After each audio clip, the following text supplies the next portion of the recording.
Hey guys, Mike with Gettin Greasy Garage. Well, was working on the $1,000 auto, but the weather has decided it's not going to cooperate. And as you can see, I'm working outside. So anyway, just going through and installing the wiring harness. Got the intake all hooked up. Injector rail is in. Had to fix some connections on the harness. You know, I mean, this thing is an 03. It's 19 years old. Fixed the ground. Got the alternator on. Next, I'll throw the water pump on and the power steering pump pulley, and we can get the serpentine belt in place. Still got to relocate the steering cooler because the factory puts it right here, and we need that for the turbo ducting from the intercooler.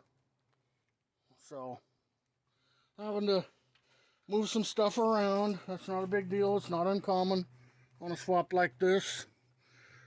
Everything about this really has become custom. Once you get past, the basic engine itself, you have to figure out where everything goes, how to get it there, and how to put it there. The kit is not a kit in the sense of there's instructions and everything just bolts together. They throw everything in a box and pretty much tell you, well, here's everything you're going to need. You figure it out. I don't have a problem with that, but it does create a lot of wait time. I live in a rural area, so if I need bolts or a clamp, or, well, in this case, I need a V-band clamp for the crossover pipe. Well, I can either drop what I'm doing right now and run to town, which is a couple hours gone of my day, or I can wait till I have to go for something else. And, I need to get one more bolt for the turbo. There's just little things I need. What else did I need? Oh, the heater hose quick disconnects back there. I got to get both of those and replace those because I got new heater hoses.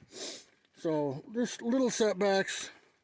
I guess it's to be expected when you're doing something custom like this, but and I understand why the company that sells these turbo kits do what they do, but some guidance would be nice of what they're thinking when they put all these parts in a box. So, I mean, they say this kit's designed for this truck, and so far it is.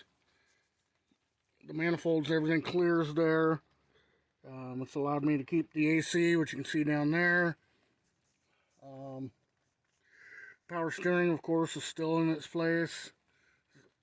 But other than that, it's a figure it out as you go. But anyway, guys, just kind of wanted to give you an update, let you know I'm back from vacation. First vacation in almost 3 years, and it was really nice. Got to spend some time with my children. And, they're teenagers, so that time's pretty priceless. And, these vehicles, they're always here when I come back to them. So, anyway, guys, thanks for the support for the channel, and we'll see you in the next one.